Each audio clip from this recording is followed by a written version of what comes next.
Всем привет, с вами Топовый Денчик и середнячок в мире современного техника, набор 42157 скидер от компании Иван Олень. Ну или Олень Иван, как вам ближе. Формально у меня тут не детальный обзор, а скорее мнение. Например, я тут не буду подробно разбирать, кто такие эти ваши скидеры, какие стволы и какими именно способами они захватывают. Набор я купил в этом году, он был последним на полках сербского магазина Lego. На официальных сайтах в разных регионах я не смог его найти. Но, например, уже в мае 2025 года, хотя скорее в апреле, я видел набор на полках в магазине в Будапеште. И набор явно до этого сливали по очень хорошим скидкам. Я, к слову, тоже купил его со скидкой примерно в 2 раза за накопленные бонусные баллы. А так набор по скидкам отдавали, наверное, баксов за 140, или евро. Я долго смотрел на него, как на большой техник-набор, и как на набор с пневматикой, и как на источник зеленого. Кстати, также ради зеленого еще в прошлом или даже позапрошлом году я купил вот такой вот небольшой набор. Начал было снимать на него обзор, но понял, что рассказывать-то о нем особо и нечего. Так что, малыш, это твой звездный час. Решающим моментом для покупки основного героя сегодняшней пьесы стала необходимость качественных больших колес с протектором. Мне они нужны для некоторых соревнований, в которых я собираюсь поучаствовать в ближайшие пару месяцев.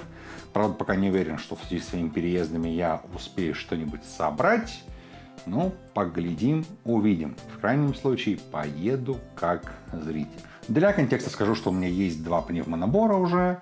Это 42035 и 42082. Оба набора я покупал уже не новыми, оба разошлись на детали, так что показать я их вам не смогу. 42053 даже связаны интересные воспоминания. Покупался он спонтанно, когда я приехал в Питер и гулял там с подругой. Саня, привет. И мы спонтанно поехали куда-то далеко, на такси, по-моему, за метро Приморская, чтобы взять набор, который согласились отдать с какой-то небольшой скидкой. И потом, где-то в темноте, на лавочке, мы смотрели, как работает сама пневматика. Вот такое у меня было первое знакомство. Короче, мои личные воспоминания — это круто, но главное, что для масштаба набора мощность пневматики в том наборе была вполне себе. Да, было неудобно им управлять, но в целом все было вполне играбельно. У набора в комплекте, кстати, была как ручная помпа, так и помпа для моторизации. Можно было поставить моторчик, что было круто. 42082 же был только с автоматической помпой, но зато с мотором в комплекте. И это была, кстати, тоже заготовительная машина, что его с нашим сегодняшним героем роднит. В комплекте были бревна для распила и прочая мелочевка. Играть с ним можно было весьма условно, но можно было. Про игровой потенциал и свой опыт с пневматикой говорю тут не зря. Хочу я, чтобы вы понимали мой контекст. И вот долго я смотрел на нашего сегодняшнего оленя, решился, взял. Домой привез без коробки, так проще было утрамбовать его в багаж на самолет. И в целом все стандартно, детали в пакетах, по несколько на шаг, плюс пакет с крупными деталями и плюс бумажка с всякими разными шлангами, и покрышки. Сборка прикольная, в общих чертах напомнила мне сборку 42030 почему-то, хотя собирала его год так 4 назад. Инструкция имеет не критичные, но неприятные косяки. Например, фигово проклеенный корешок и проблемы с цветом в паре мест. Я вот тут честно начинал искать детали в необычных цветах на некоторых шагах. И по самой сборке меня напряг момент, где собирается вот этот вот узел с пневматикой. Там все явно держится очень фигово, шланги, подобно сжатой пружине, прямо распирают модель. И мне кажется, что можно было бы сделать этот узел менее компактным, место есть, но более прочным. Наклейки, как вы можете заметить, я не клеил на набор, потому что он, скорее всего, пойдет на детали. Ощущения от собранного набора противоречивы. Пока ты просто держишь его перед собой на столе, он ощущается в целом достаточно монолитно. Но как только ты пытаешься поднять какой-то имеющийся реально груз, то всего оленя корежит. Даже просто когда мы сжимаем поршень, модель колбасит. Да, это из того, что задний мост сделан типа качающимся. Это здорово, но тут налицо конфликт функций, на мой взгляд. Само управление пневматикой расположено неудачно, к нему фиг подлезешь. И так сложно пневматикой точно управлять. Да еще и нужно уметь шевелить пальцами в довольно-таки узких местах. Про то, что пневматика ни черта не держит, я уже сказал. Да, можно поднимать какой-нибудь поролон для вида, но, серьезно, у вас потом много поролоновых кубиков 10 на 10 сантиметров валяется. Такой штукой хочется играть с тем, что под рукой. Кстати, Грейфер предусмотрительно добавили мякушки у нас вот тут.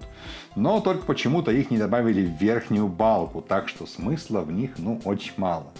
Прижатые зубьями грузы легко проскакивают. Мне кажется, набор здорово помог бы вынос ключей пневматики, например, туда, где находится макет двигателя, или куда-нибудь на кабину в крайнем случае. Да, потребовались бы еще шланги, и в целом, чтобы с набором было приятнее играть, не помешал бы бак для пневматики, как по мне, для сжатого воздуха бак. Вы скажете, что это все деньги, а я скажу, что это явно не те деньги, чтобы там по 60 или по сколько баксов делать скидки за набор, как это было в официальных магазинах, когда его сливали. Итоги, набор неплохой, если брать его баксов за 100 и понимать, зачем он вам нужен. Пневматика есть, интересные детали есть, например, пара дифов, фермы, клешней. Есть куча зеленого, его тут реально много. Даже детали в глубине каркаса, которые обычно делают черными или темно-серыми, тут зеленые. Доп. Функции вроде поворота кресла в кабине или отвала, это мелкие гиммики. Да, пневматика по большей части просто демонстрационная, даже какие-то бытовые приколдесы на вашем столе она потягает с трудом. Вообще за набор обидно, он в целом неплох, но все время думаешь, вот бы это доделать или вот это поменять. Тем не менее, это все еще техник, и если вы не очень опытный строитель и не будете вздыхать на тему, а вот раньше задний мост не корежило, когда я поршень теребил, то эта модель подарит вам все базовые ощущения от серии техник, да и даже, наверное, несколько больше. Опять-таки, если смотреть на актуальную линейку с 23 по 25 год, это альтернатива моделям без какого-либо интересного функционала вообще. И, в принципе, с этой модели можно строить что-то интересное, кроме вот этих, тазов мне надоевших. В общем, штука противоречивая, и тут я себя уже с трудом торможу, чтобы не пойти на очередной круг переливания из помпы в поршень. Я постарался сделать короткий ролик, не работая супер внимательно над материалом, а сходу набросав мысли на основе первых впечатлений.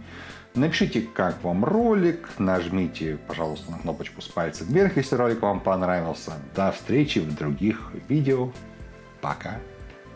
Мы собираем лего. Вот помощник у меня, да? Помощник. Сейчас залип. Что ты сейчас сыграл со всем этим добром? Скажи, со мной бы кто поиграл. Черт.